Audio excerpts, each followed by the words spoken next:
Yeah, he told me about that.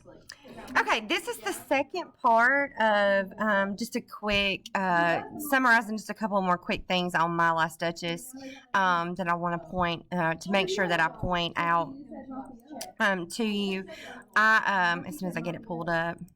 Okay, just a couple of more things, just to give you a little bit more food or meat for your essay. I wanted to point out just a couple more things in the text. A couple of images are symbols that you kind of need to have paid attention to. That spot of joy that he references multiple times in the poem is a blush, and you all know that a blush is something that's involuntary. It's not something that you mean to do. Your body normally flushes when you're excited. It normally flushes when you are embarrassed, excited, that kind of thing, but it's not something that you can control. And so he points out several times about her spot of joy. The painter got her spot of joy for him. It says, or blush at least. She thanked men good, but thanked them somehow. He feels he should have been the only thing that made her blush. That he is so manly, that spot of joy in the Duchess's cheek, that her husband's presence should have been the only thing that caused her to blush like that. But it wasn't. He says, "Sir, 'twas not her husband's presence only." He is jealous, and he is insinuating that other men made his wife blush. And the Duke sees that as a spot or a stain, a symbol of taint. She's tainted in some way. The other thing that he uses against her is a smile. So, we smile for a variety of reasons.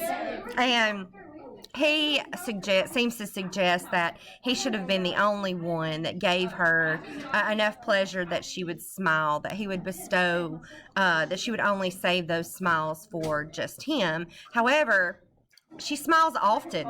Everything makes her smile. He says, "Oh, sir, she smiled, no doubt, whenever I passed her, but who passed without much the same smile?" He's, a happy day makes her smile. The white mule that she rode around in the yard, the cherries in the orchard, all those things make her smile. He's insinuating that her smile was not special because she smiled at everyone that way. He's using direct and indirect language there to imply that her smiles mean when she smiles at other men that she's flirting with them. And we see those things, he sees those things as a sign of her taint, her sin, it's a confession, an involuntary confession that she's been unfaithful.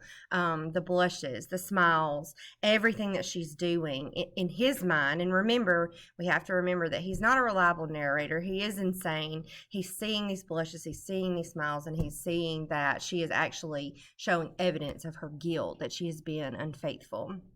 So it goes down just a little, just one more thing that I wanted to kind of point out.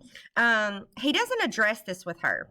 He says, "Even had you skill in speech, which I have not, to make your will quite clear to such a one, and say just this or that, and you disgust me, here you miss, or here exceed the mark." He doesn't say, wife, he doesn't ask her. He doesn't say, are you running around on me?